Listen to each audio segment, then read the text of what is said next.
야, 167조까지 질문이 없는 거 맞아? 다음 시간에 테스트 한다, 여기까지. 뭘 얘야. 페이지 168조 그쪽까지 선생님이 설명을 했어. 기억나? 자, 잘 들어봐.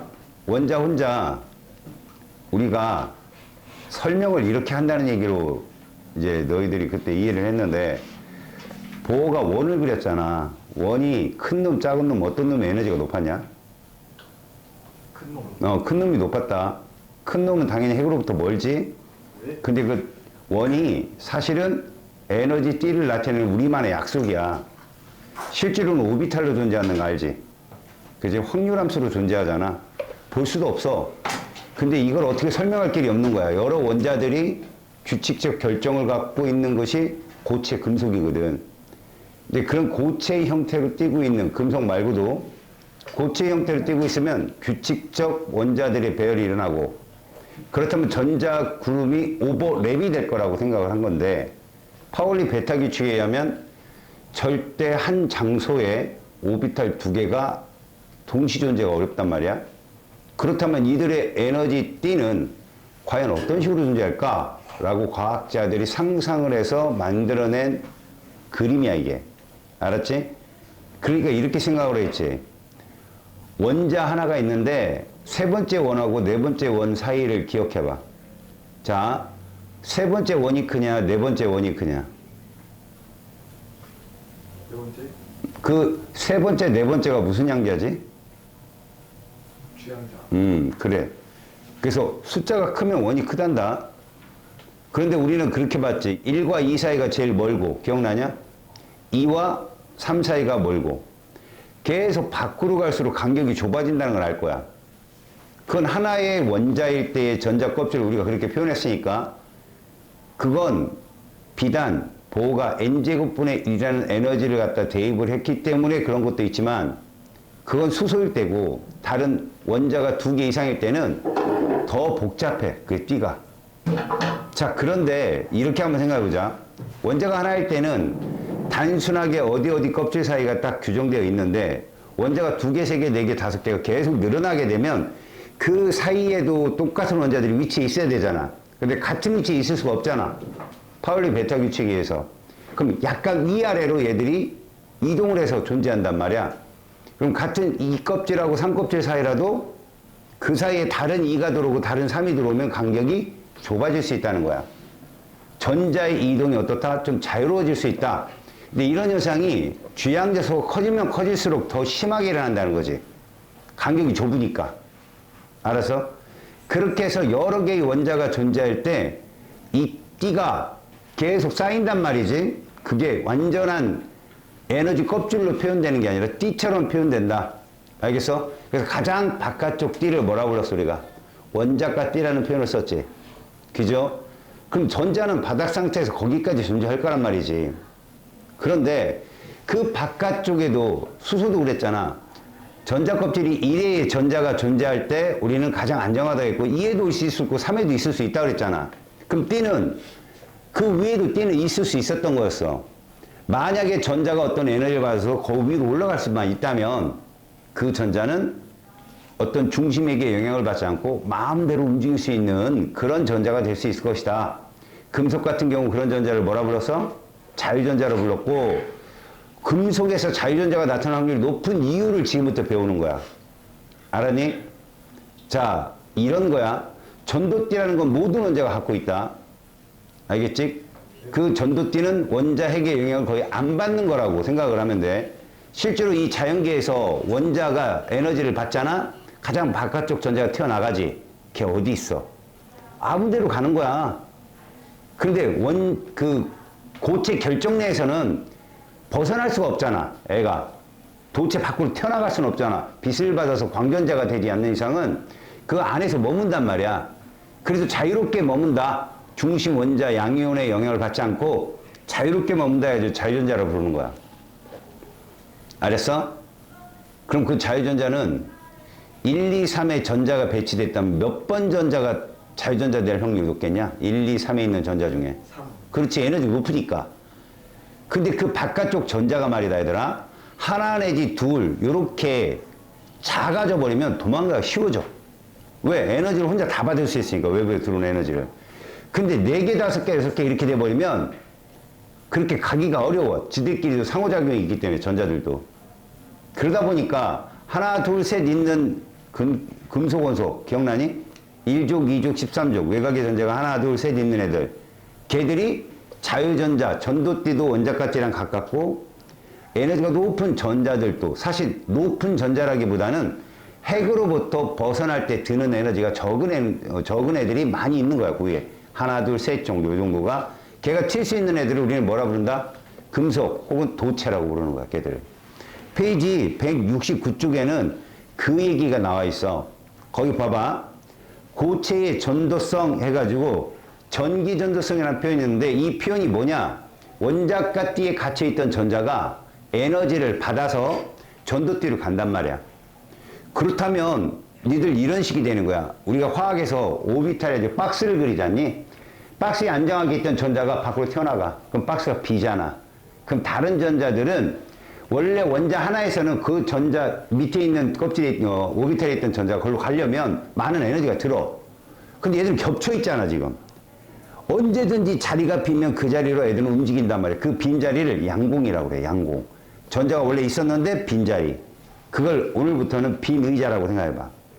알았어? 그러니까 여기 한 줄로 4명이 쫙 앉아있는데 이 앞자리가 비었어. 그럼 애들은 이게 높은 에너지잖아? 그러면 가만 냅두질 않아. 이동을 해. 얘가 이동하면 저 자리 비지. 그 옆에도 이동해. 이게 무슨 말이냐? 원자가띠에 있던 전자가 전도띠로 나가버리면 빈자리가 생기지. 그건 그 원자가띠에 있는 전자들의 움직임을 좌우한단 말이야. 아, 이런 표현으로 이런 게 되려나 모르겠네. 단합이 잘 되는 애들이 있단 말이야. 10명이 딱. 응? 단합이 정말 잘 돼. 근데 그 중에 한 명만 꼬시면 그게 무너져. 예를 들어서 국가에 충성을 다, 왕에 충성을 다하는 10명의 부하가 있는데 한 명만 돈으로 매수하면 그 10명의 단체가 무너지기가 쉽단 말이야. 알았어? 그러니까 그런 거랑 똑같아. 하나가 딱, 그러니까 초기에 어떤 변화의 점을 하나 딱 일으키면 모든 단체들의 그 전자들의 움직임이 싹 바뀌어버리는 거야. 알겠어요? 그러니까 그런 움직임을 갖는 애들을 뭐라 부르느냐? 이걸 배우는 거야. 밑에 봐봐. 전기 전도성이라고 하는 건 일단 전류는 파동이니까 매질이 누구냐는 거야. 전자지. 전자가 움직임으로 인해서 전류가 흐른다. 자, 우리 전자의 이동과 전류 방향이 어떻다고 배웠냐? 반대다는 거 배웠어? 그지? 반대야. 근데 여기 빈 의자가 있어. 니들이 전자야. 얘들이 전자인데 얘들이 앞줄로 쭉 앉으면 빈 의자가 어디로 가는 것처럼 보여? 뒤로 가는 것처럼 보이잖아. 그 흐름을 전류라고 생각하면 돼. 알겠지? 전자가 이동하는 방향이 반대 방향의 움직임, 양공의 움직임, 이런 것들을 전류 방향이다 라고 생각하면 좋은데 규칙적이지 않잖아. 전기장, 자기장을 걸어주면 이런 전류 방향이 규칙적으로 움직이는데 이런 상황은 어디 전자가 빠져나갈지 몰라. 대혼선이야. 알았어? 그래도 막 혼선이니까 애들이 막 움직이고 있을 거 아니니? 이런 애들한테 전기장, 자기장을 걸어주잖아. 그러면 엄청 정확하게 전기장, 자기장이 딱 정해져. 전류가 딱 흐르고 자기장이 흐른단 말이야, 자기력이. 알았어요? 지금 여기가 그거예요. 그러니까 전류가 잘 흐르느냐, 잘 안 흐르느냐의 가장 큰 주안점은 뭐냐? 전자의 움직임이 활발하냐, 활발하지 않느냐야. 알았지? 자, 거기 자유전자와 양공이라는 표현을 써봐. 실제로 자유전자와 양공에 의해서 전류가 흐른다. 자, 무슨 말이야? 자유전자가 생기면 그 자유전자가 속박되지 않고 마음껏 움직일 수 있는 아이들인데 그게 양쪽에서 전기장이나 자기장이 딱 걸리잖아? 그럼 전자들이 한쪽 방향으로 딱 배양을 한단 말이야. 그럼 한쪽 방향으로 전류의 흐름이 생기는 거지. 근데 그러고 끝나는 게 아니야. 생각해봐. 앞에 있던 전자가 그대로 쭉 가버리면 비잖아, 얘가. 그지? 물론 전자는 엄청 많아. 알았어? 전자들은 엄청 많지만 그 사이를 원자가띠에서 전자들이 튀어나와서 도와준다는 거야. 그지? 근데 그 원자가띠에도 그럼 꽉 잡혀 있으면 못 튀어나올 텐데 자유전자가 튀어나옴으로 인해서 거의 비었잖아. 그래서 전체 원자는 이온을 띠거든, 양이온. 그래서 아마 금속결합을 화학에서 배운 친구들 보면 금속결합은 다른 화학결합과 다르거든.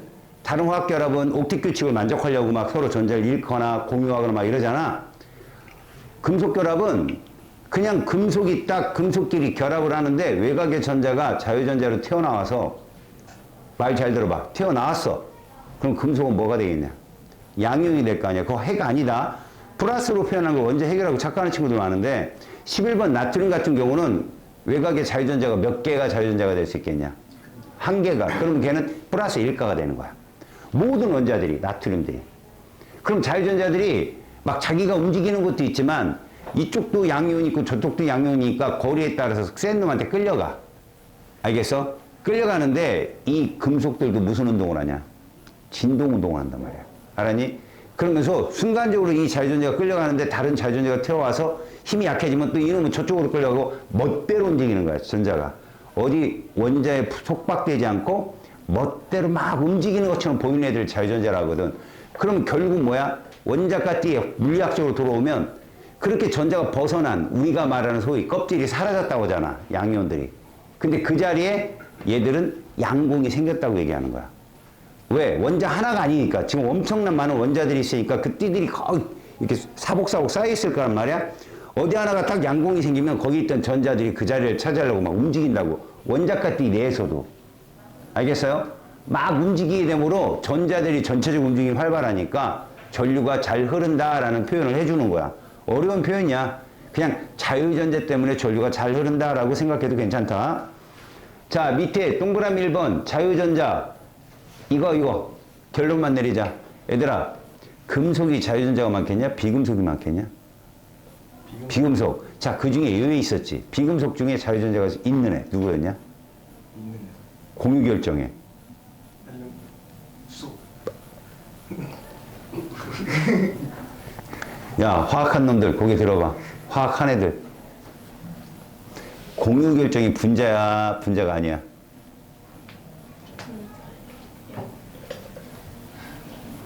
역사를 잡아야 돼. 얘들아, 분자란 공유결합하면서 독립적이지. 근데 독립적이지 못해서, 공유결합은 하는데 독립적이지 못해서 우리는 분자가 아니라고 하는 결정을 공유결정이라고 불러. 그게 다이아몬드나 흑연이나 석영이야. 그 중에 흑연이 자유전자처럼 움직이는 전자가 있어. 자유전자가 아니야. 자유전자처럼 움직이는 전자가 있다고. 탄산구조인데 위아래로 왔다 갔다 움직이는 애들이 있거든. 그러니까 무슨 얘기지? 자유롭게 중심 원자 핵에 영향을 받지 않고 자유롭게 움직이는 전자가 있다면 뭐가 좋다? 전도성이 좋다라는 얘기야 지금. 그네들이 금속이냐고 비금속이냐고.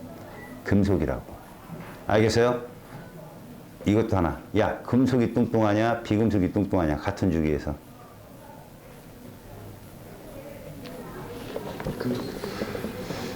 얘들아, 화학이나 물리나 생명이나 지학을 막 하는 친구들 보면 다 과목을 다르게 보고 있거든. 같아.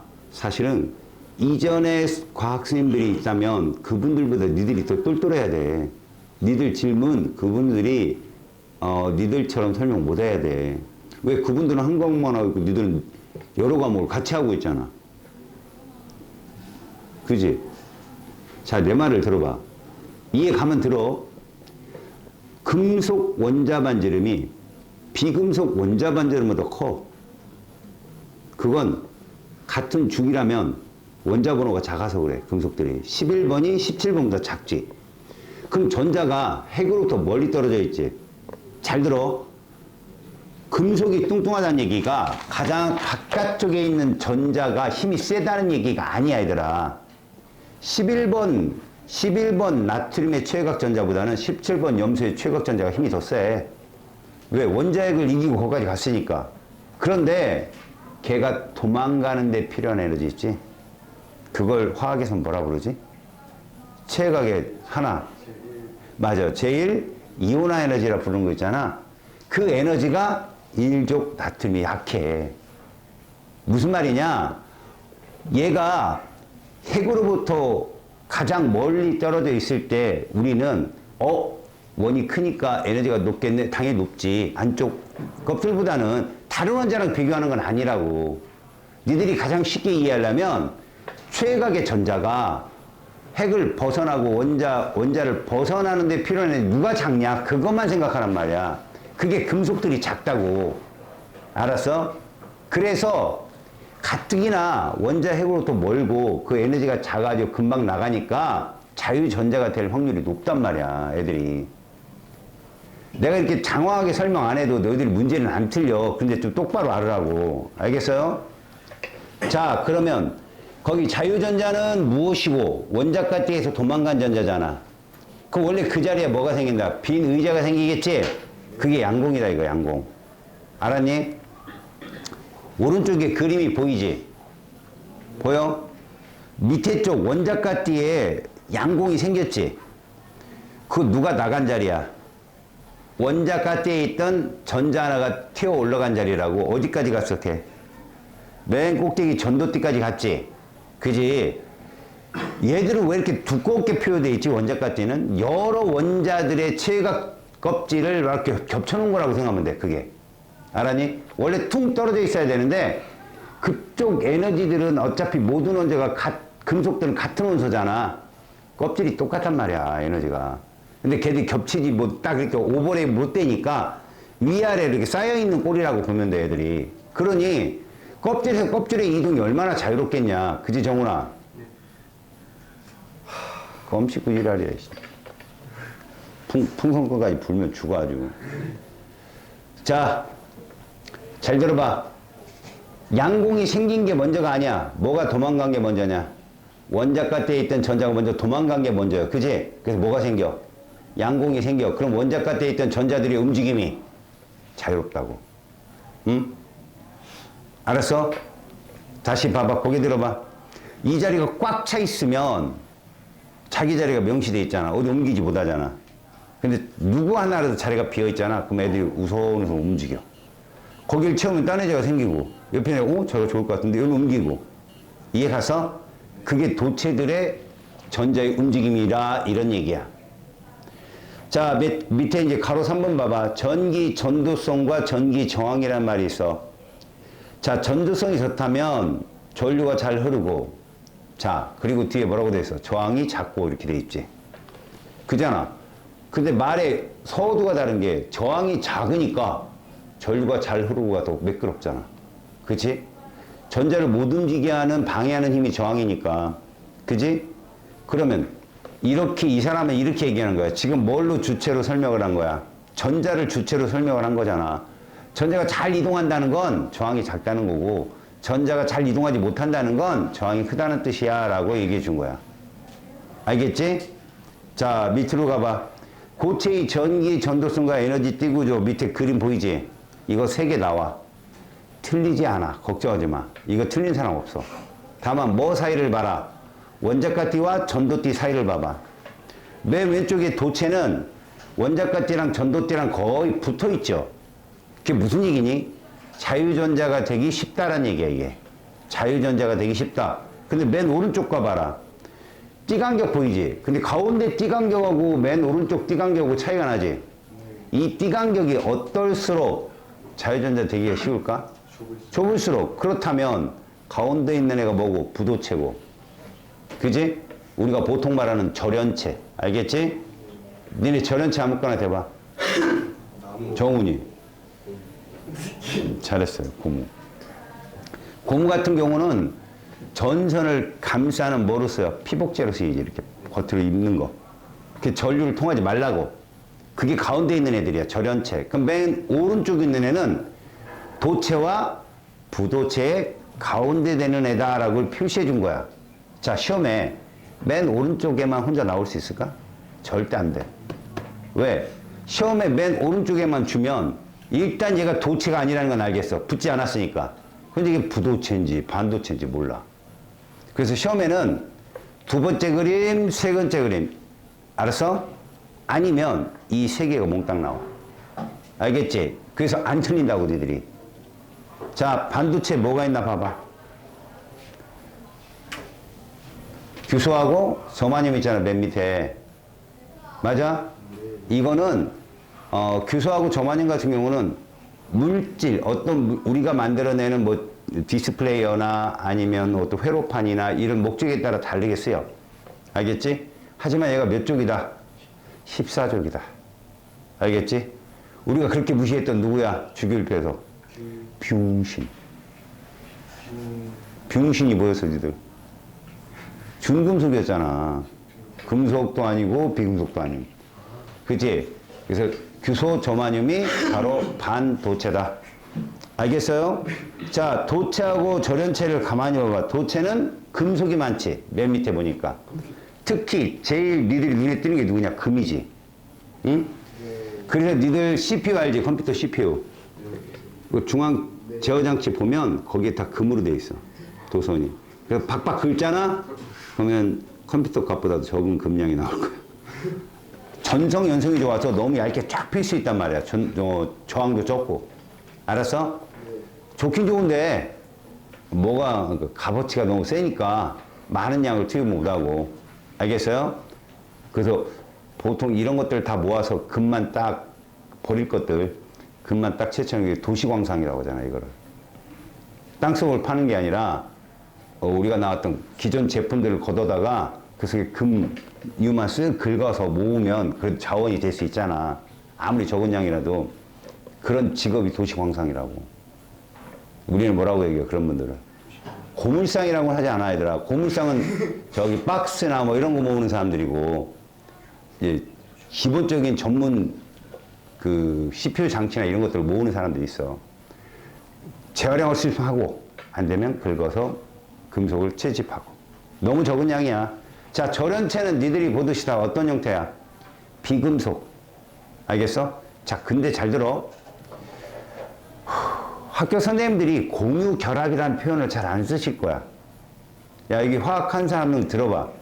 야, 화학하신 분들 선생님이 수업 시간에 뭐라고 얘기하냐? 비금속과 금속은 무슨 결합한다고 그랬어?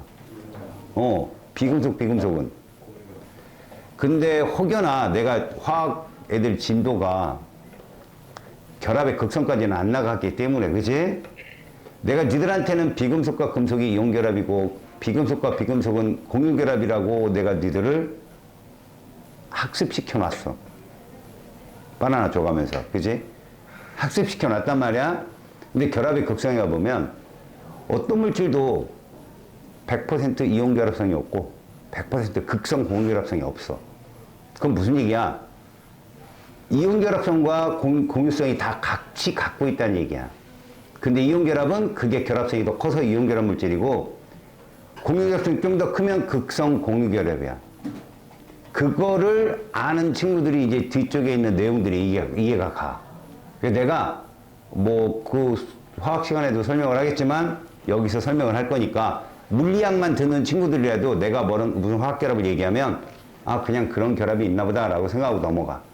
화학을 하는 친구들은 좀 자세히 한번 찾아보고. 알았죠?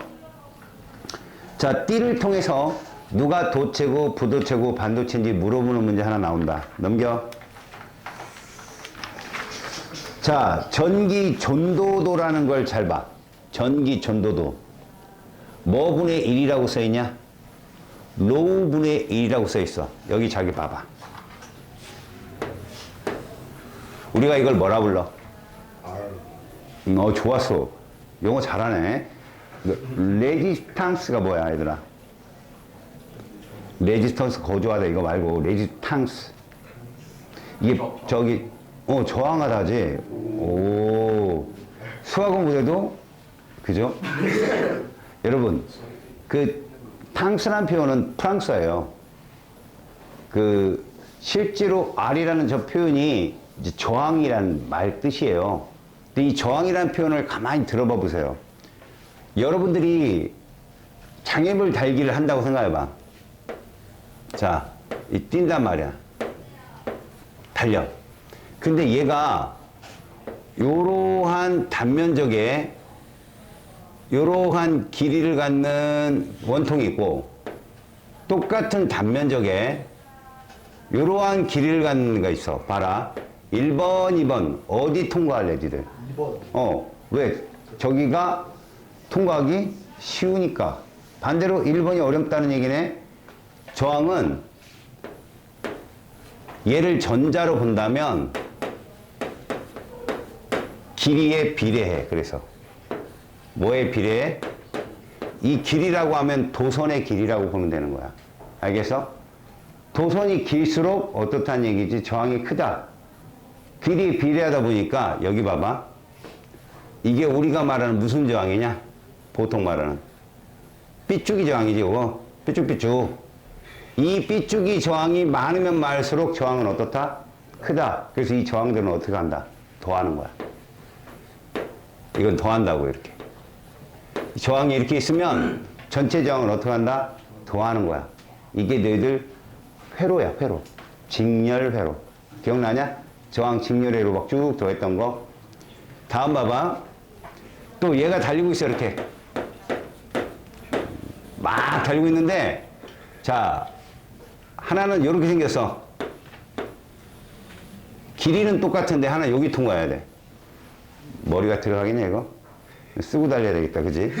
근데 길이가 똑같은데 하나는 이래. 어디가 통과하기가 쉬워? A, B 중에. B가 통과하기 쉽지? 그럼 누구 저항이 크다고 할래? A가 저항이 크다고 해야 되겠지? 그럼 R은 이렇게 되는 거야.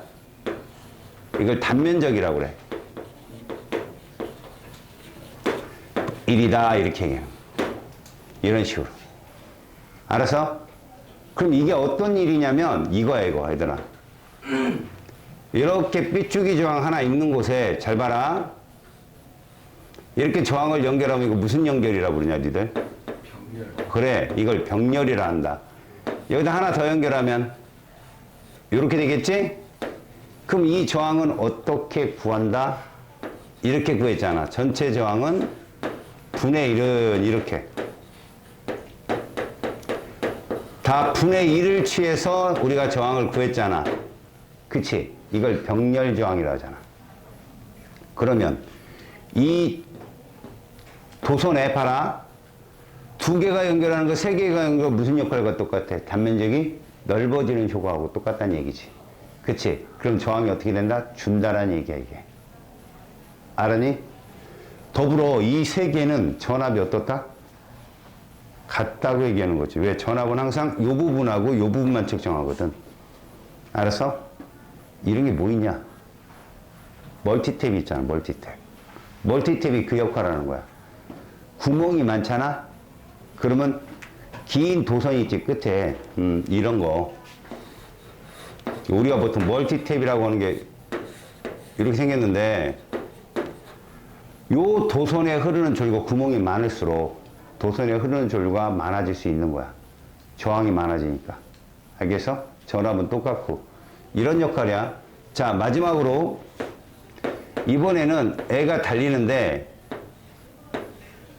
단면적 같고 길이도 같네, 이렇게. 단면적 같고 길이도 같아. 근데 여기다 못 박았어, 이렇게. 못. 좀 잔인하죠? 그렇다면 니들이 봤을 때 가나 중에 어디가 저항이 커? 당연한 거야, 이건. 이런 걸 뭐라 부르냐면 고유 저항 혹은 이렇게도 불러. 비저항 로우라고 읽어, 로우. 알았어? 로우. 뭐라고 읽는다고? 노. 라틴어야 다. 로우, 하이 뭐 이런 것들이야. 근데 이 비저항은 고유저항이라고도 한다 그랬잖아. 근데 니네 거기 전기 전도도라는 거 있지? 이렇게 전기 전도도 이거. 전기 전도도라는 게 뭐분의 뭐래? 로우분의. 로우분의 1이래. 근데 이 저항이라는 게 얘들 합치면 이거거든. 저항이라는 게. 알았니? 여기서는 단면적을 얘를 뭐라고 표현했냐? A라고 표현했네, A. 단면적을. 그치? 얘를 여기다 넣는 거야. 로우로 정의해서. 알겠어? 그게 뭐가 나온다? RA분의 L이 때문에 이렇게. 알겠지? 그래서 실제로 비저항이라는 값은 너희들 보면 참고로 보잖아? 제일 작은 애가 누구냐면 전도도로 본다면 얘가 제일 작아. 얘가 금이야. 그 다음에 은이고, 그 다음에 구리고, 뭐 이 사이에 뭐 신소재가 들어갈 수도 있겠지만, 기존의 금속 중에는 로우 값이 이쪽으로 갈수록 로우 값이 작아. 그러면 우리가 전선줄을 사용할 때 뭘 쓰면 제일 좋은 거야? 금을 쓰면 제일 좋은 거야. 왜 안 써? 잘라가니까. 대둔선 가는 애들, 그런 애들이 잘라간단 말이야. 2월 14일만 되면 잘라가고. 어? 반제해준다고 막 이제. 그래서 지금은 구리선을 쓰게 되고, 그 다음에 여기 하나 더 넣는다면 얘가 들어가, 얘가. 알루미늄이. 그래서 니들 굵은 송전탑 있지? 그 전선은 알루미늄을 써. 왜? 구리를 쓰면 무거워. 그 폭풍같이 그러면 끊어질 우려가 있고 막 이래서 알루미늄을 쓴다는 거. 그래서 비저항이라고 하는 거, 이 비저항값, 그리고 전기 전도도량값, 이런 식으로 있는데, 자, 이 비저항값이 말이다, 얘들아. 저렇게 동일한 온도에서는 금이 제일 작잖아. 같은 금속을 놓고 가열하잖니? 가열하게 되면 금속이 녹지 않는 한. 알았어? 금속도 제자리에서 무슨 운동한다고 그랬어, 고체일 때. 그게 심해. 그럼 전자들의 움직임에 방해를 받아. 다시 말할까? 온도를 높이면 오히려 저항이 커져버린다고. 옛날에도 애니악이라는 게 뭔지 알아? 제 1세대 컴퓨터잖아. 그 8비트.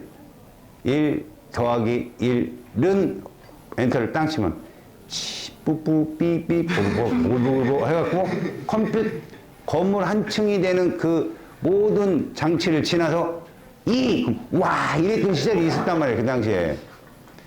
왜 그렇게 건물 한 층만 했을까? 각 독자적 부품들이 저항이 세니까 붙여놓지를 못한 거야. 알았어? 그런데 IBM이 반도체라는 걸 처음 만들어내. 그게 아마 1980년대 후반부인가 그럴 거야, 아마. 8램짜리를 만들어내거든? 그랬더니, 생각해봐. 반도체는 말이다. 거기 보인 바와 같이 온도가 높아지면 저항이 떨어지는 거야. 전류가 더 잘 흘러. 왜 사람들이 옛날부터 전기 제품을 축소시키지 못했는지 알아? 충분한 공간이 있어야 되는 거였어. 각 제품들끼리. 집적 회로니, IC니, 그다음 뭐, 보통 우리가 말하는 다이오드니, 이런 것들이 다 독자적으로 열을 내니까, 이거 도저히 작게 못 만든 거지. 근데 IBM이 8램짜리를 딱 만들어내니까, 그 안에 다 집어넣어도 오히려 전류가 더 잘 통해. 저항도 줄고. 그러니까 제품이 자꾸 초소형돼. 계속 소형화가 돼. 알았어? 자, 니들이 쓰고 있는 이 핸드폰 있지? 이게 반도체 없이는 불가능한 거야. 이 안에 별의별 장치가 다 들어가 있잖아. 옛날 같은 말에도 니들이, 뭐, 90년대만 하더라도, 90년대만 하더라도, 나이 시대. 그때만 하더라도, 어디, 라디오? 따로. 그 다음 뭐, 녹음기? 따로. TV? 따로. 그러니까 집에 있는 장치를 한 5개를 등에다 메고 다녀야 니네 그거 하나만 했어. 그렇잖아. 근데 그게 다 조그만 거에 들어가잖아. 하다못해 집에 있던 전화기도 그 안에 들어가 있잖아. 생각을 잘 해봐. 90년대 영화를 보면 전화기 있어요. 그건 다 있어요. 전축 있어요. 그죠? 엄청 큽니다. 전축, 전화기, TV, 그죠? 다 들어있잖아. 그 다음에 비디오. 알죠? 옛날 뭐 탁 넣어갖고 이렇게, 저 어렸을 때 그거였는데, 칙 넣으면 쓱 들어가서 이렇게 TV 연결하면 나오고. 그랬단 말이지? 근데 그게 여기 다 있잖아. 그러려면 뭐 하겠어? 소형화가 돼야 된다고. 그러면 어떤 하나의 칩 안에 그 장치들이 다 모여 있어야 되는데 옛날에는 그게 불가능했던 거야. 왜? 이것들이 막 붙어 있으면 열을 낼 거 아니냐. 그럼 저항이 막 올라가. 그래서 어딘가 타고 막 그래. 근데 IBM이 반도체를 탁 만들어내고 거기다가 집적 회로들을 넣어버리니까 이거 봐라. 저항이 하나도 없네. 오히려 전류가 더 잘 통하네. 대박이 났죠. 그래서 IBM이 굉장히 급속도로 회사가 컸어요. 그래서 얘들이 기분이 좋아갖고 16램을 연구를 들어갑니다. 16램. 그래서 출시를 3개월 앞뒀어요. 자, 이번에도 세상 한번 뒤져보자. 근데 뭐 저기 동양에 보이도 않는 나라의 삼송이라는 회사가 16램을 낸 거야. 그래서 헌법재판소까지 왔어요. 지금 우리 거 분명히 베꼈다. 그래서 봤는데 설계도가 달라요. 삼성이 이겼어요. 그래서 그다음부터 삼성이 뜬 겁니다, 여러분. 그전에는 전자를 해야 되느냐, 자동차를 해야 되느냐, 너네 그거 봤죠, 그거. 재벌집 막내 아들인가, 거기. 그게 딱 거기에요. 삼성 얘기예요. 반도체를 연구를 들어가지고 성공을 한 거죠. 그래서 IBM이 실패를 인정했어요. 좋다. 근데 자신감은 있었죠. 걔들보다 시총가가 수백 배 이르는데 IBM이. 그래서 야 16년 그거 다 버려. 수억 달러 버려. 31년 가자. 우선 31년 연구가 불과 한 6개월 정도 남았는데 삼성에서 64렘을 냈어요. 그러니까 완전히 작살난 거죠. 애들이 그 맛이 갔는데 그 다음 몇 개월 있다가 128렘, 256렘. 그러니까 쓰러진 IBM을 밟고 침뱉고 걷어차고 이랬던 거죠. 그래서 현재는 16렘을 삼성이 만들고 256렘을 IBM이 만들어요. 그건 뭐가 같냐면 요즘에 여러분 아무리 좋은 차 많이 나오고 뭐 그런 게 있지만 가장 많이 팔리는 차가 어떤 차인 줄 알죠? 소형차예요. 가장 많이 팔리고 막 람보르기니 이런 것들은요 1년에 12,000대 이 정도 팔면 엄청 파는 거라고 하더라고요. 돈이 안 나와요. 그냥 뭐랄까요 약간 보이기식 그런 거죠. DP 정도죠. 아 우리 이런 차도 만들 수 있는데 이런 거 만들지롱 이러는 거예요 거의. 근데 여기에서는 영향력이 없는 거죠. 그러니까 현대는 실제로 아반떼만 엄청 만들어 팔아도 성공하는 거죠. 그 소형차가 레벨이 올라가서 그랜저까지 간 거예요 지금은. 옛날에는 아반떼가 그렇게 많이 팔렸는데. 그러니까 그런 식의 지금 시장 경제를 이끌어와서 그러다 이제 지금은 이 미국이 어느 쪽으로 돌아섰냐면 설계 쪽으로 돌아선 거예요. 반도체 설계 쪽으로. 그래서 반도체 설계를 쟤들이 하고 만드는 그 하드반 이쪽을 TMC인가 저쪽 대만 쪽하고 삼성하고 두 군데서 하는 거죠 이게. 그러니까 지금 그렇게 반도체가 바뀐 거예요. 자 여러분 반도체는요 온도가 올라가면 오히려 저항이 어떻게 된다? 준다는 거죠. 비저항이.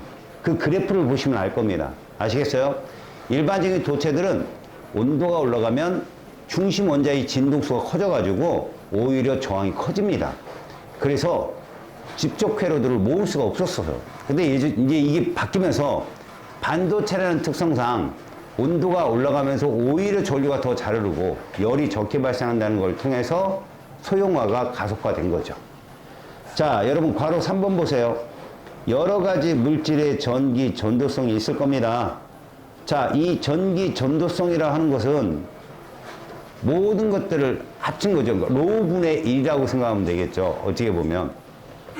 그 값을 보면 실제로 우리 값이 전기 전도도에 대한 얘기를 쭉 보면 전도도가 큰 애들하고 작은 애들이 있죠. 그죠? 이런 애들이 여기에 쭉 써 있을 겁니다. 그러니까 실제로 전기 전도도가 좋으려면 비저항이 어때야 돼요? 작아져야 되겠죠? 그죠? 그 작은 값이 금이나 철, 구리 같은 도체들이더라. 그 로우 값이 큰 애들이 비금속들이더라 라고 불러주는 거고, 근데 그 와중에 온도가 높아지면서 보통 금속들은 같이 비저항이 커지는데 이 물질만이 비저항이 줄더라. 그게 반도체라는 거죠. 맨 밑에 여러 가지 고체의 전기 전도도 특징이 있습니다. 여러분들은 거기 20도씨 물질의 전기 전도도를 비교했을 때 알겠습니까? 전도도가 같은 온도에서는 대부분 비슷한 실온 상태에서는 금속보다 전도도가 떨어집니다. 알았어요? 근데 이것들이 어디 가서 바뀌게 되냐? 고온에 가면서부터 좁아져요. 추월하진 못해요, 여러분들. 얘를 추월하진 못하는데 좁아집니다. 점점. 온도가 높아지면 반도체는 계속 줄고요. 도체는 늘어나요. 알겠지? 그런 거를 봐라. 자, 171쪽 봅시다. 에너지띠에 대한 설명입니다. 에너지띠는 여러분, 기체는 이상기체를 설명하는 거 우리 연력학에서 배웠죠? 이상기체는 독립적으로 존재하죠. 원자과 띠가 겹칠 일이 전혀 없어요. 서로 다 떨어져 있기 때문에 우리는 고체만 갖고 따지는 겁니다. X. 전자는 띠 간격에 해당하는 에너지를 가질 수 없어. 당연히 없어요. 알겠어요? 근데 이 띠 간격이 자꾸 좁아지는 게 주양자수가 커지는, 원이 커지는 바깥쪽으로 갈수록 그렇게 된다 이런 얘기죠. 다음 에너지띠에 대해서는 에너지 준위가 거의 연속이라고 할 수 있어요. 맞아요. 이 껍질이 계속 쌓이다 보니까 연속적이 돼버리는 거예요, 거의. 자, 2번. 어떤 고체의 에너지띠인데요. A는 전자가 채워져 있지 않은 에너지띠이고, 이거 뭐라고 해요? 바깥쪽에 모여있는 띠. 전도띠라 부르죠? 그 다음에 C는 채워져 있는 거 원자과 띠죠? 그래서 A는 무슨 띠? 전도띠. C는 원자가 띠. 그럼 B를 띠간격이라고 하죠. 띠간격. 여기에는 전자가 존재할 수 없다.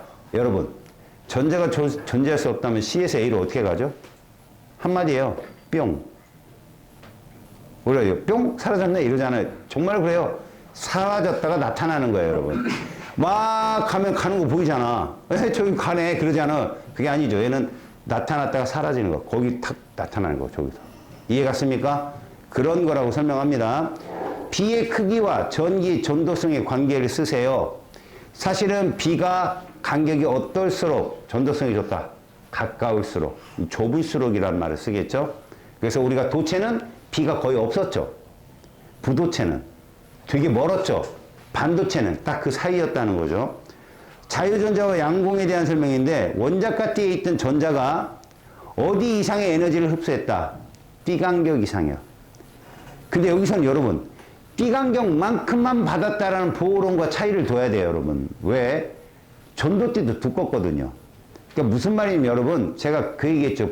혹시 보호론에서 이 얘기가 기억나나 모르겠다.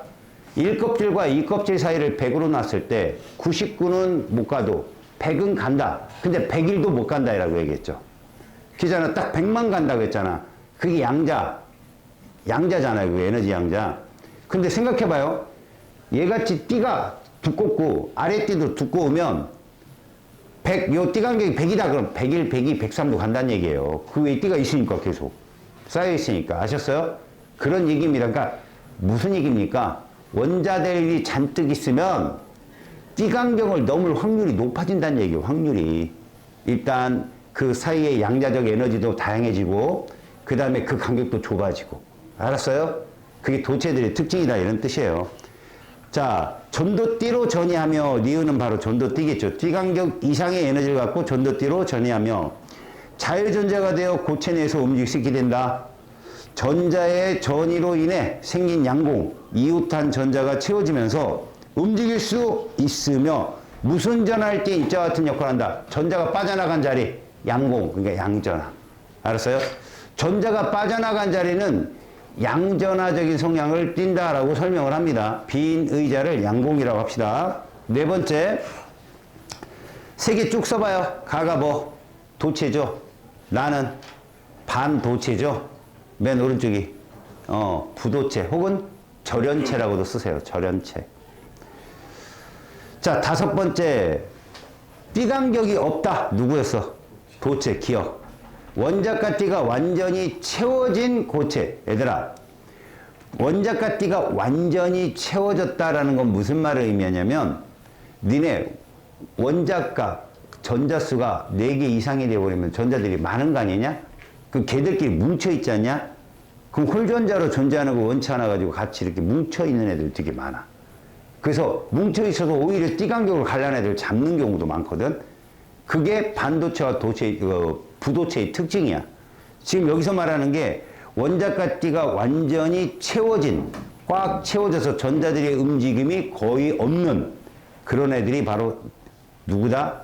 절연체와 반도체야. 적어도 최각의 전자가 4개 이상 되는 애들. 알았니? 다음, 원자가 띠랑 전도띠 사이 간격이 가장 큰 건 절연체가 되겠죠? 부도체라고 불리우는. 알았죠? 니은. 자, 전기 전도성이 좋으면 6번 물질의 전류가 잘 흐른다. 여러분, 잘 흐른다가 답이야. 끝에 잘 흐르지 않는 이런 참 말 이런 거 조심해라. X. 물질의 비저항이 크다면 전도도가 어떻다? 물질의 비저항이 크다면 전기 전도도가 작죠. 왜? 비저항분의 1이잖아요. 야, 그리고 가볍게 생각해봐. 비저항이 큰데 어떡해. 전류가 잘 흐르겠어. 못질 잔뜩 해놓은 데를 지나가는데 어떻게 잘 지나가겠어. 김치국물 투성이 되겠죠. 그지? 자, 세 번째. 도체는 절연체보다는 전도도가 크다. 당연한 말씀. 자, 그 다음 반도체.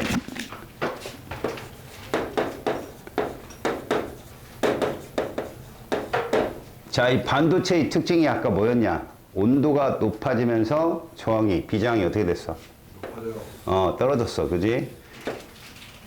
온도가 상승하면서 비저항 값이 이렇게 되었다. 이게 반도체야. 그래서 여기에다가 수많은 집적회를 넣어서 전자기기의 소형화를 당긴 게 얘들이야. 알았지? 거기에 보면 이제 진성반도체라 해가지고 여기서는 고유반도체란 말 쓰거든. 우리가 보통 처음에 사용하기를 고유반도체를 썼단 말이지. 물론 고유반도체라는 건 한 종류의 원소만 쓴 거지. 아까 말했던 규소나 저마늄 걔들을 써서 반도체를 만들었다.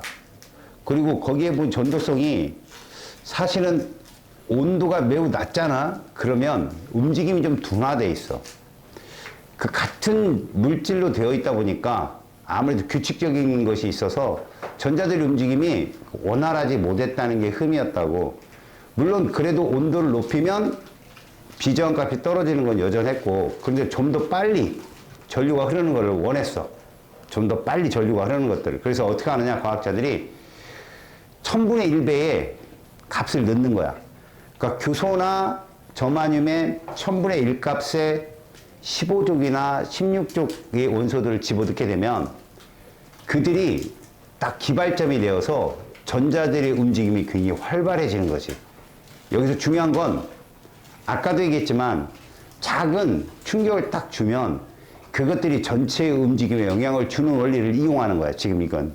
그래서 처음에 고유 반도체를 가지고 과학자들이 실험을 했다가 아, 여기다 뭔가를 집어넣으면 더 빠르게 움직이는 시발점이 되지 않을까? 해가지고 불순물 반도체를 만들어내. 시험에는 불순물 반도체가 나온다. 알았지?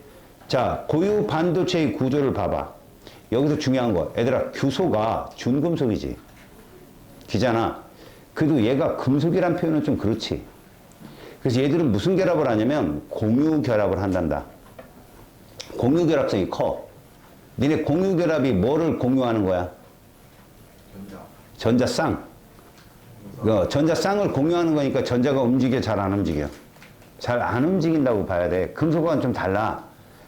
그래서 얘들이 결합을 쭉 하게 되면 외곽에 전자들이 남는 전자가 별로 없어요. 공유결합을 4번 하거든. 탄소 바로 밑에야.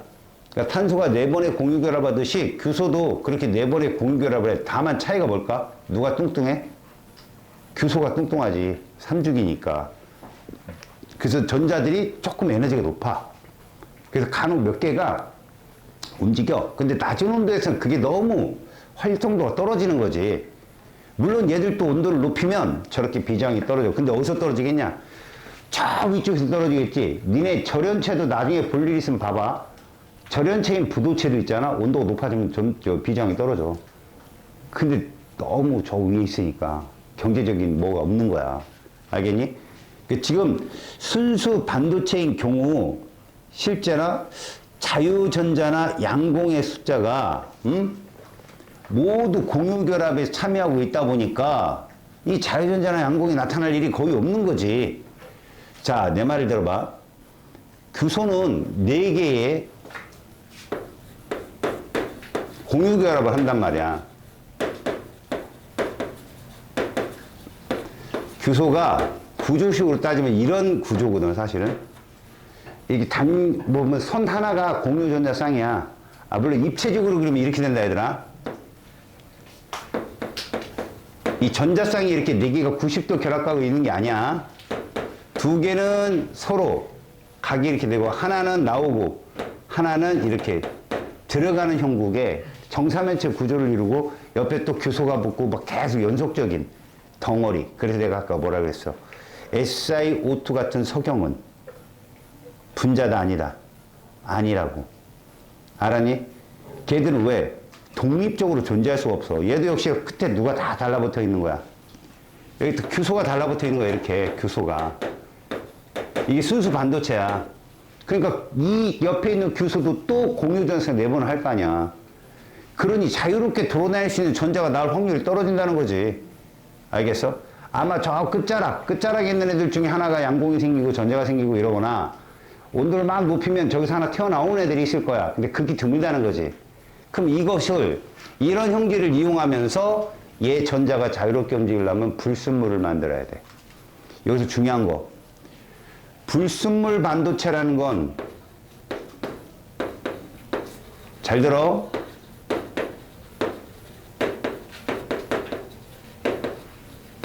거기 읽어보니까 화합물일까 혼합물일까?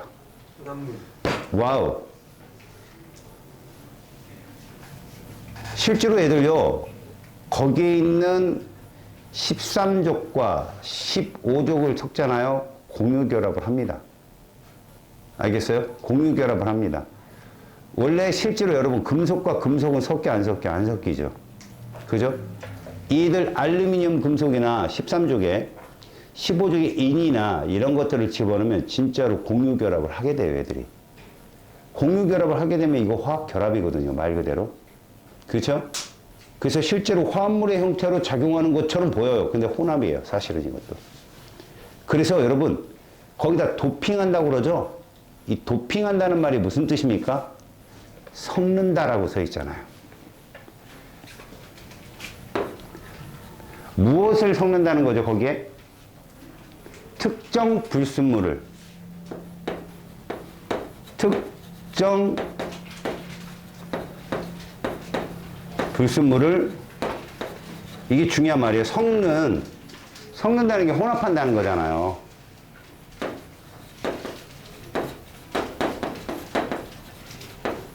도핑 과정이 있는 게 바로 뭐예요? 불순물이에요. 그럼 특정 불순물은 어떻게 선택되어지느냐? 여기에 전자가 하나 부족하거나 전자가 하나 남는 애들을 섞는 거야. 그럼 뭐이지? 반란을 일으키는 거죠, 걔들이. 분란을 일으키는 거야, 말 그대로. 봐.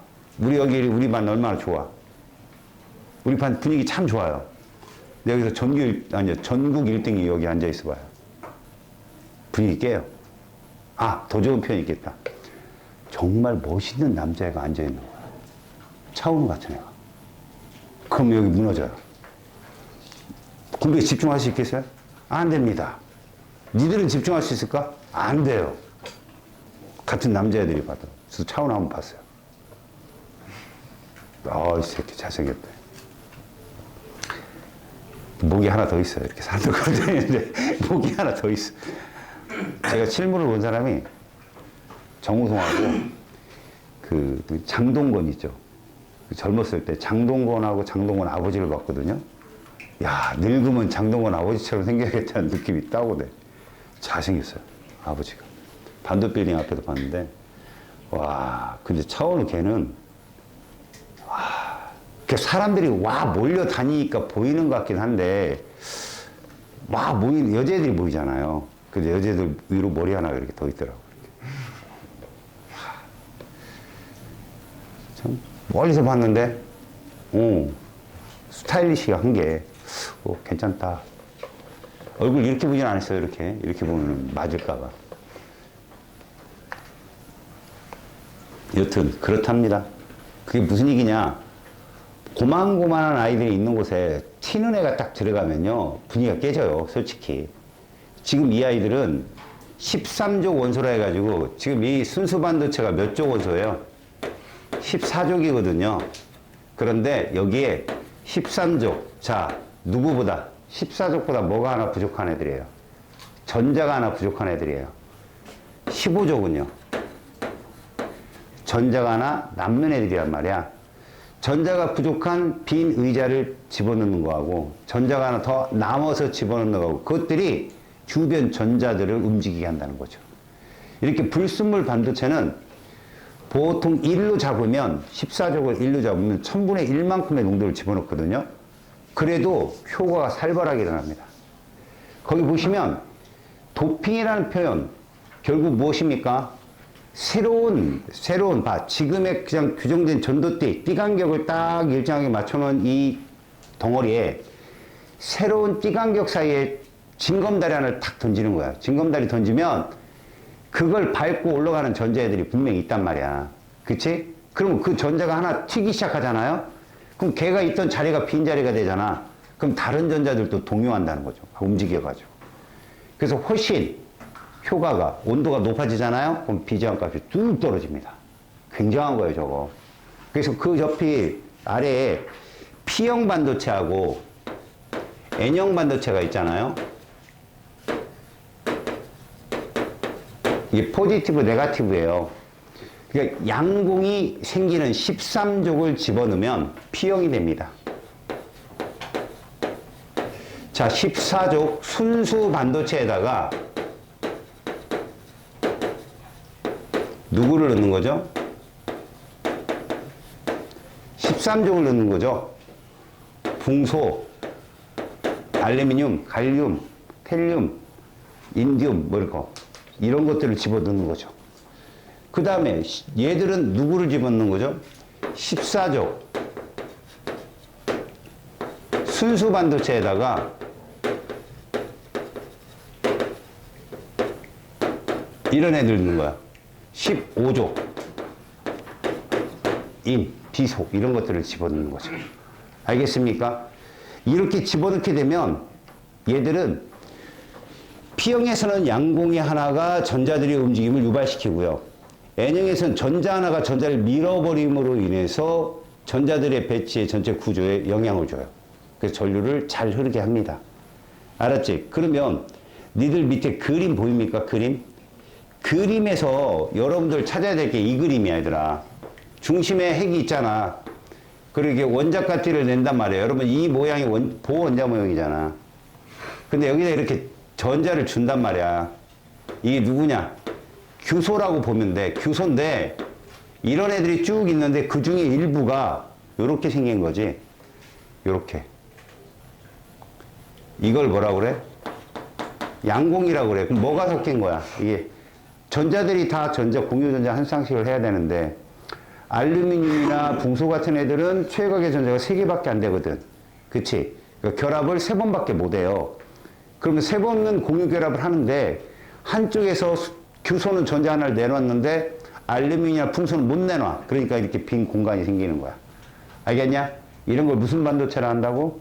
P형 반도체라고 하는 거야. 자, 근데 15족은 외곽의 전자가 몇 개 있어? 5개가 있는 애들이잖아. 그러면 규소랑 결합을 하잖아. 이렇게 규소랑 결합을 하면 다 결합을 했어. 이렇게. 근데 이 인액에서 전자 하나 남잖아. 그래서 그 전자 하나가 돌아다녀. 이렇게. 돌아다닌다고, 주변에. 거기는 껍질에다 이렇게 표시를 해놨는데 얘 전자가 돌아다니면서 얘가 간혹 에너지가 크면 얘를 쳐내. 그럼 얘가 움직이겠지. 그러니까 중요한 건 얘들아, 전자가 움직인다는 거야. 얘가 얘를 밀어내고 얘가 움직이게 되는 거지. 얘는 다른 애가 여기로 자리 오면 거기가 또 움직이게 되는 거. 움직이는 시발점을 만드는 것이 바로 뭐야? 불순물 반도체의 특징이야. 알겠지? 밑에 그림 한번 봐봐. 자, 여기가 무슨 띠냐면 원자가 띠야. 자, 얘도 마찬가지고 이거 원자가 띠야. 자, 이렇게 있는데 저 위가, 저 위쪽이 전도띠란 말이야. 여기가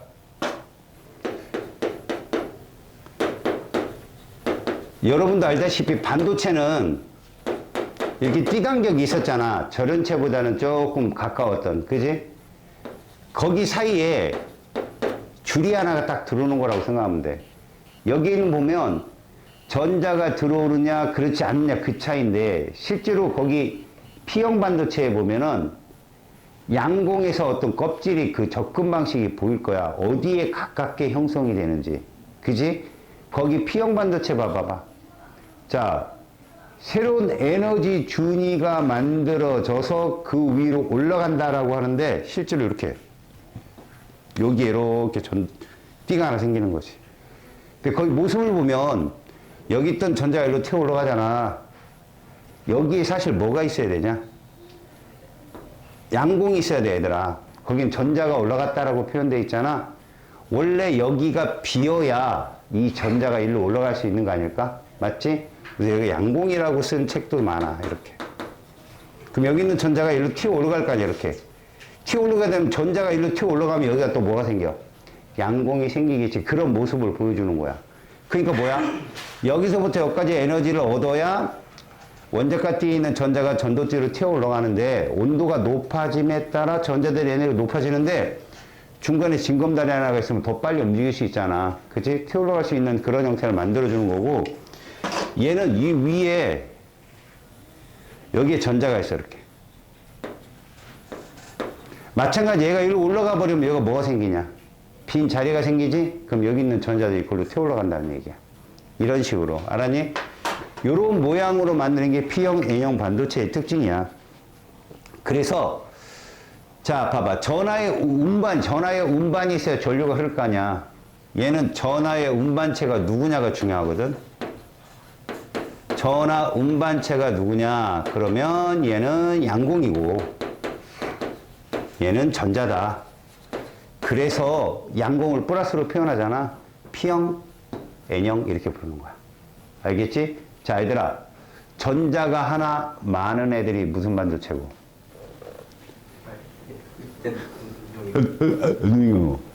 전자 하나 부족한 애들은 이렇게 보자. 14족이 순수 반도체지? 전자 하나 부족하려면 몇 족이 섞여야 돼? 13족이 섞여야 되고 하나 많으려면 이런 얘기라고 보자고. 알았지? 거기 얘기들 잘 보고 그리고 실제로 그 원소들을 외워두는 것도 좋아. P형 반도체 쭉 써있지? 뭐 이렇게 써있거든? 알겠죠? 앞자리만 읽으면 뭔가 될 거야. 그 다음에 N형 반도체는 뭘? 19금이라 말을 못하는 거라고. 저 읽고 있었어요. 읽지 마시라고. 집에 가서 읽으라고. 꼭 하지 말라면 하죠. 그 다음에 질소인 또 해본다. 자, 이씨. 질소, 그 다음에 인, 비소, 안티모니. 여러분, 비소는 누군지 알지? 비소 뭔지 알죠?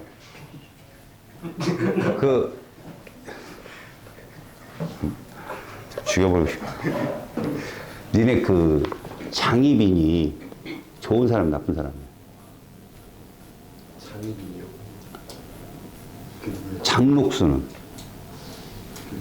아, 이 사람들 역사를 전혀 모르는구나. 명성황후는?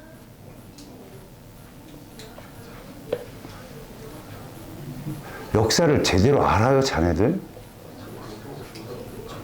내가 말한 사람들이요, 욕심 많이 부린 여자들이에요. 그 TV가 다 불어났어요, 사람들. 이쁜 여자가 나와서 연기하니까 막 괜찮다고. 옛날 장희빈도 김혜수가 나와서 연기한 적이. 요부입니다, 요부. 장희빈이 사약을 받았죠. 왜요? 잘못했으니까 받았겠죠. 이유 모르시죠? 응? 모르시죠? 원래 사약을 받아서, 누구더라?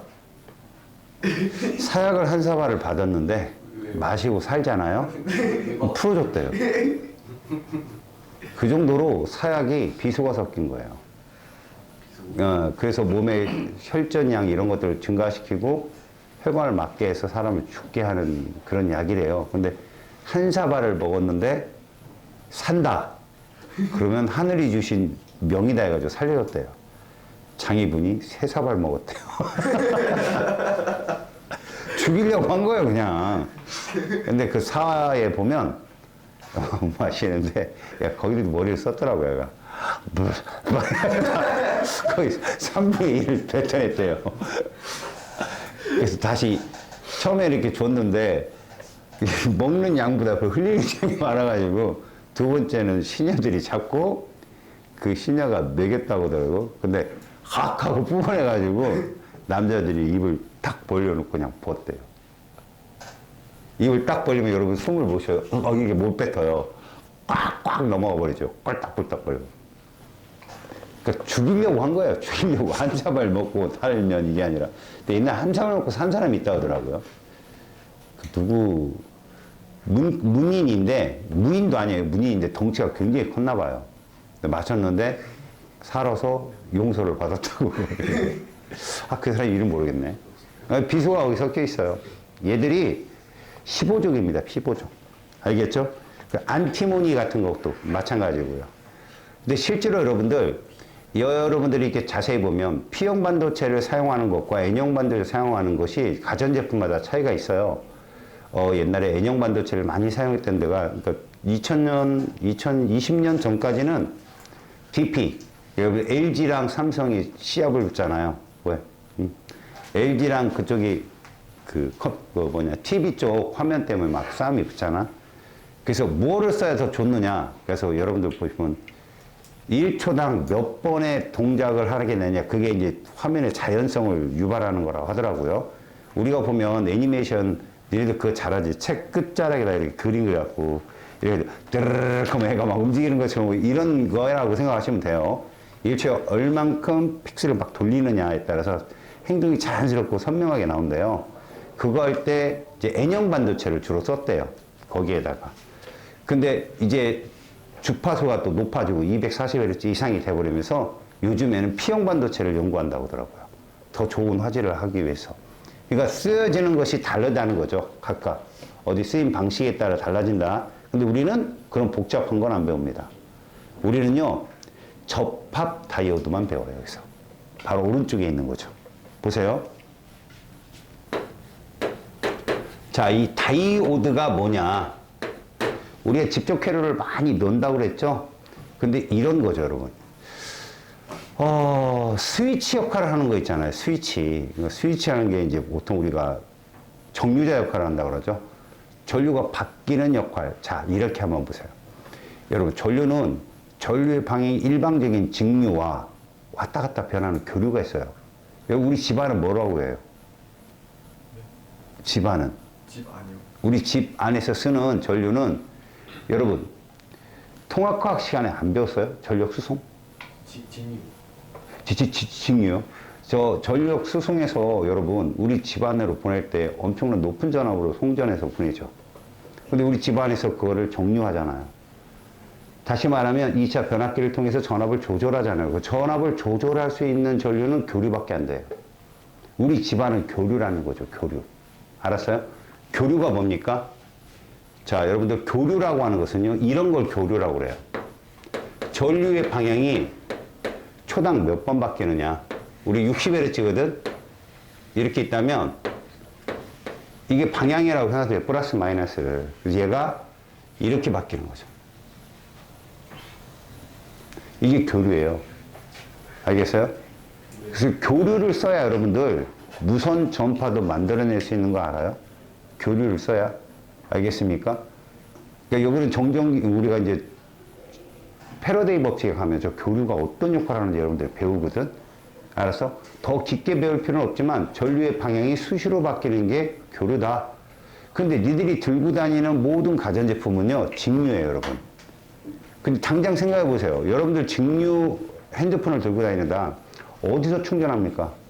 이거 저기 피카츄 하나 있더만. 충전원에. 그 뒤에 피카츄 있어요? 봐봐요. 충전원에 있냐고. 있어요? 지금 우리 여기 건물은 교류거든요? 근데 저기는 핸드폰은 직류거든. 이거 어떻게 충전할 수 있어요? 전류 방식이 다른데. 이걸 잡아주는 거죠. 얘를 이렇게 바꾸는 거야. 이런 식으로. 한쪽 방향으로만. 이게 누구죠? 다이오드예요, 다이오드. 이게. 알았어. 그래서 니네들 코드에 뭐 뚱뚱하죠? 코드가. 그죠? 그게 어댑터라고 하는 거. 꼽는 거, 거기에 다이오드가 들어있어요. 그럼 이 다이오드가 무슨 작용을 한다? 정류작용을 한다 하거든. 그래서 이 정류작용하는 다이오드가 시험에서 제일 잘 나오죠. 봐요. 한쪽에 P형 반도체를 놓는 거야. 한쪽은 N형 반도체. 이렇게 접합시킨 게 이게 정류작용하는 거예요. 여러분, P형에는 아까 누가 존재했죠? 이게 누굽니까? 양공이었죠? 그럼 N형은 누가 하나 남아 돌아요? 전자들이 남아 돌았잖아요. 맞지? 이 양공과 전자가, 잘 봐요. 여기를 우리가 보통 접합면이라고 하거든. 이 접합면으로 모여야 전류가 흐를 수 있어요, 여러분. 여기로 모여야. 알겠어? 전자도 일로 오고 양공도 일로 와야 뭐 할 수 있다고? 비인의제가 생겨서 전자가 넘어갈 수 있잖아, 그 자리로. 근데 생각해봐. 양공이 왼쪽 끝으로 가고 전자가 오른쪽 끝으로 가면 전류가 흐르겠냐? 안 흐르지. 그럼 자, 이 마이너스 전자를 접합면으로 모을 수 있으려면 여기 무슨 극을 씌워야 될까, 오른쪽은? 그렇지, 음극을 씌워야 되겠지. 그래 전자가 밀려서 글로 가겠지. 그럼 여기는 뭐를 설치해야 될까? 이럴 때만 전류가 흐른다는 거야. 어디에서 어디로? P형에서 N형으로 뭐가 흐른다? 왜? 이쪽으로 뭐가 이동하니까? 전자가 이동하니까. 이해 갔어? 그럼 어떻게 하느냐? 이 그림을 이렇게 그린다, 얘들아. 회로도 표시로. 이렇게 하면 왼쪽에 뭐가 있고 P형 있고 오른쪽에 N형 있다, 이런 얘기야. 이게 다이오드야. 알았니? 그래서 니들 이런 거라고 본다고 봐. 예를 들면 니들 문제는 다 이런 문제밖에 없어. 얘들아, 이거 무슨 회로야?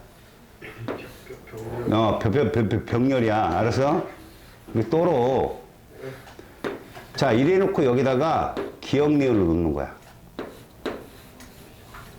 여기에 디귿 리을을 놓는 거야. 그리고 여기다가 전구. 여기도 전구. 그리고 이렇게 설치를 한다. 알았어? 그리고 여기다가 스위치를 하나 달아놔. 이렇게 스위치를. 스위치를 딱 달았더니 요 전구에 불이 들어오고 이 전구에 불이 들어오지 않는 거지. 그럼 어디, 기억에서 리을 어디가 P형 반도체냐, 이런 거 나와. 그럼 너희들은 이게 긴 게 무슨 극이야? 여기가 마이너스지? 플러스는 P형에, 마이너스는 N형에 연결된 다이오드만 전류가 흐르는 거야. 여기 전류 흘렀지? 그럼 여기 누구 있어야 돼? 여기는 이런 식으로. 그럼 전류 안 흘렀잖아. 여기 뭐 있을까? 여기는 이런 것만 시험에 나온다고. 이해 가냐? 그러니까 이것도 이해 못하면 그만둬야지 뭐. 그잖아. 이런 게 사고니까. 저거를 대각선으로 막 뿌리기도 해. 알았어? 한번 돌리기도 하고, 뭐 스위치를 A도 놓고 B도 놓고. 왜? 이것만 바뀌겠어? 이것도 바뀌겠지? 플러스 마이너스 밑에는 마이너스 플러스로 바꿔놓고 스위치를 연결해보고 뭐 이런 경우도 나온단 말이야. 그러니까 이쪽은 제대로 논리적 사고만 돌리면 틀릴 일이 없다. 알았어요? 다이오드 얘기가 그 얘기야. 그러니까 지금 여기서 나오는 괄호 2번에 좀 어려운 말이 있지. 바이어스 이런 말들은 사실 전압의 방향, 크기 이런 것들이 바이어스에서 조절된다는 표현을 쓸 때 쓰는 말이야. 전문 용어야. 저거 나오지도 않고 전류의 흐름이 나와, 시험에. 알았지? 저런 거 틀리지 않을 수 있지? 거기 밑에 봐봐. 순방향 바이어스, 이게 뭘까? 결국 P형에는 플러스가, N형에는 마이너스가 연결되면 순방향 바이어스가 얘들이 형성이 된다. 고로 접합면으로 누가 몰린다? 양공과 전자가 몰려서 전자의 순수한 이동, 전류의 흐름이 자연스럽게 일어난다를 표현한 거고, 역방향 바이어스는 극과 P형 반도체, N형 반도체의 방향이 반대라면 접합면으로부터 양공과 전자가 멀어질 수 있다. 이렇게 되면 전류의 흐름은 차단된다. 이런 걸 보여주는 거다. 알았어요? 됐지? 맨 밑에 정류작용 봐봐. 정류라고 하는 건 뭐야? 전류의 방향을 일정한 방향으로 바꿔주는 거야. 왼쪽은 교류라는 말이거든. 집안의 교류를 다이오드를 통과시키면 뭐로 바뀐다? 직류로 바뀐다는 걸 보여주는 거지. 근데 이런 조금 우려도 있을 거야. 선생님, 요 순간에는 그럼 전류가 안 흐르잖아요. 그럼 꺼지는 거잖아요. 맞아요, 여러분. 잘 봐요. 이 LED 등도요. 이건 이제 형광등등이네요. 1초에 60번 이상 꺼졌다 켜져요. 눈에 들어와요? 표시가 나요? 아니라는 거죠. 자, 다시. 직선도 뭐의 집합이라고 그래요? 점의 집합이라는데 점 간격 보여요? 안 보이죠? 너무나 빠르면 못 느낀다는 겁니다. 알겠어요? 그러니까 저렇게 되면 니네가 꺼졌다 들어왔다 온오프가 계속 반복돼도 온으로 보인다는 거예요. 저렇게. 알았습니까? 그 정도의 주파수, 그러니까 저 주파수, 저 끊기고 이어지는 간격이 굉장히 빠른 애들이 고주파예요. 알겠죠? 제가 아까 그런 말 썼죠. 240Hz. 1초에 온오프가 몇 번 있었다는 거예요. 그리고 집안의 교류보다 더 빠른 거예요. 니네 눈을 속이는 거죠. 그 무슨 말입니까? 그림 표시를 쓸 때 240장의 그림이 필요하다는 거예요. 한 동작에. 알겠어요? 그러니까 봐봐요. 이런 그림, 이런 그림, 이런 그림, 이런 그림 합쳐서 이 동작이 쭉 이어지는 거죠. 그래서 이거를 만들려고 제임스 카메론이 아바타를 2년 넘게 제작하는 거야. 이 동작을 자연스럽게 만들려고. 알았어요? 그리고 거기에다가 이제 대형 아이맥스 같은 데서 개봉을 하려면요. 픽셀이 장난 아니게 섬세해야 돼요. 알죠? 니네들 어떤 사진 봤는데 확대하니까 막 점으로 잔뜩 보이는 거. 이렇게 보이지 않고 선명하게 보려면 정말 전밀도를 엄청나게 화소를 되게 작게 만들어서 굉장히 크게. 알겠어요? 그래야 아이맥스에서 얘가 자연스럽게 나오고 동작도 자연스럽고. 옛날 CG 보세요, CG. 여기서 번개 땅 쳐줬는데 안 죽고 가만히 있다가 쓰러지고 막 동작도 안 맞고 이렇게. 근데 요즘에는 정말 실사 같잖아요, 보면. 그게 다 이런 것 때문에 그렇습니다. 알겠어? 그러니까 여러분들 표시가 안 난다. 알겠지? 자, 다이오드의 이용 쪽 한번 봐봐. 이것 때문에 애들이 헷갈려요. 자, 다이오드의 이용을 잘 보면 요게 니들이 더 어려워, 요게. 이 다이오드를 이용해 볼게. 두 개가 있어.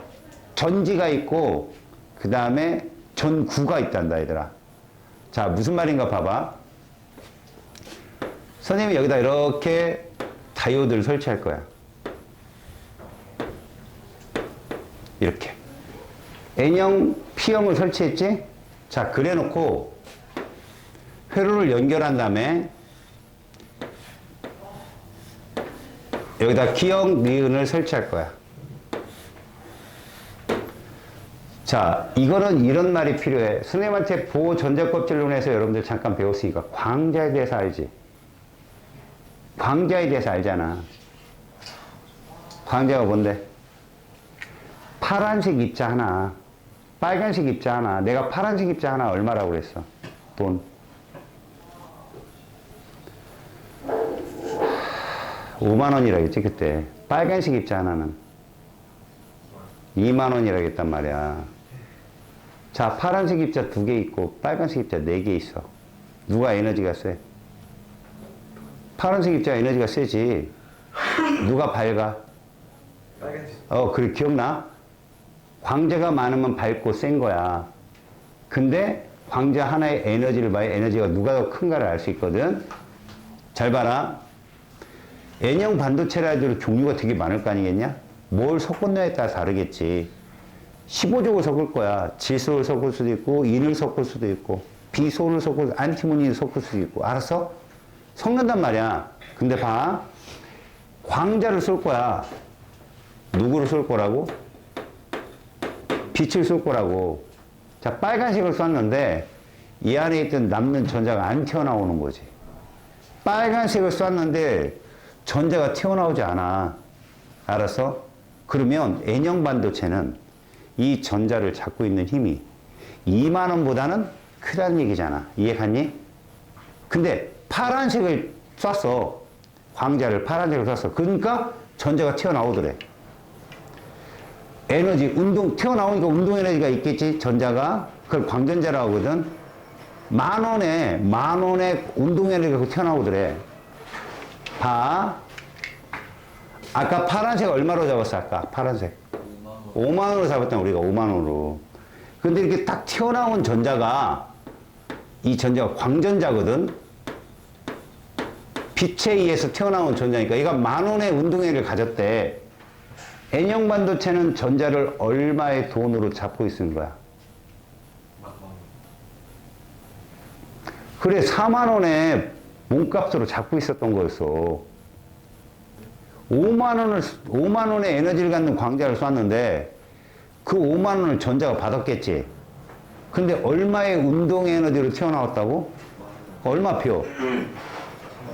금속한테 주고 나온 거야. 몸값인 거야, 그게. 근데 거기에다가 2만 원짜리 쏴봤자 뭔 소용이냐고. 몸값이 4만 원인데. 그럼 2만 원짜리를 2번 연거푸 쓰면 얼마냐? 이라고 생각하잖아, 우리는. 그런데 전자가 안 튀어나와. 이건 뭐예요? 2개를 연거푸 쐈으면 합쳐서 4만 원. 이건 파동의 성질이야. 보관간섭. 2만 원짜리 합쳐서 4만 원에서 이건 파동학자들이 생각했던 거라고. 근데 2만 원짜리 빨간색을 엄청 센 빛을 쏴도 소용이 없더라는 거야. 전자가 안 나오더라는 거지. 전자는 입자잖아. 그지? 그럼 2만 원짜리 아무리 쏴도 안 나온다는 건 빛 역시 광자란 얘기야.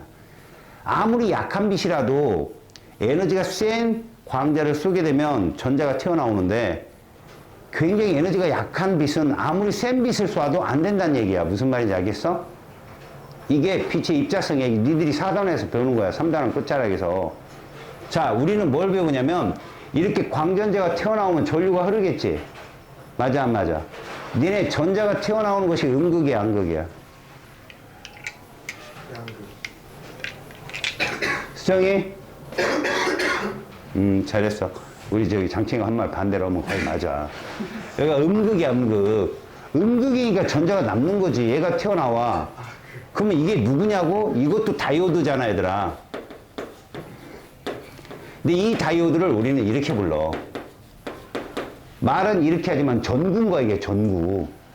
생각해봐. 야 니네 다이오드에 전류가 흐르려면 음극에는 무슨 형 반도체가 접착이 돼 있어? N형. 그렇지. 그래서 얘가 N형이다라는 얘기야 얘가. 그럼 얘는 무슨 형이어야 돼? P형. 이렇게 되잖아. 이 가서 잘 봐. 여기서 광전자가 튀어나가면 뭐가 생기냐? 전자가 튀어나갔으니까 뭐가 있겠어? 저기 양공이 생겼겠지? 이 양공이 여기 접합면으로 간다니까? 그런데 P형 반도체는 뭐가 많은 애야? 양공이 많은 애잖아. 근데 양공이 다가오니까 여기 있는 양공들이 밀리겠지? 그래서 이 양공들이 다 여기가 있단 말이야, 이렇게. 양공들이. 그러니까 여기 있던 전자들이 일로 들어갈 거 아니야? 자연스럽게 얘가 플러스 극이 되는 거야, 얘가. 이쪽이. 정훈아.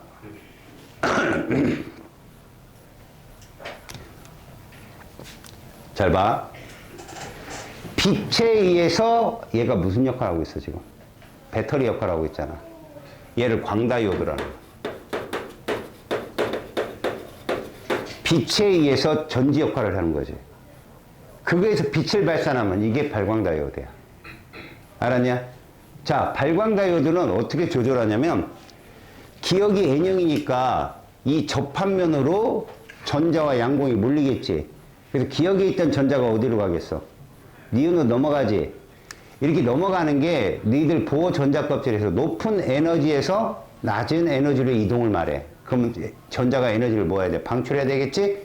그때 방출하는 에너지를 조절하는 거야. 어디 영역으로? 가시광선 영역으로. 그럼 여기서 빛이 나와. 이게 발광다이오드야. 알겠어? LED 등을 이런 식으로 만든다고. 알겠니? 그러면 얘는 전구고 얘는 뭐야? 배터리네. 광다이오드와 발광다이오드는 그 원리에서 달라. 알겠니? 둘이 잘 구분해 놔.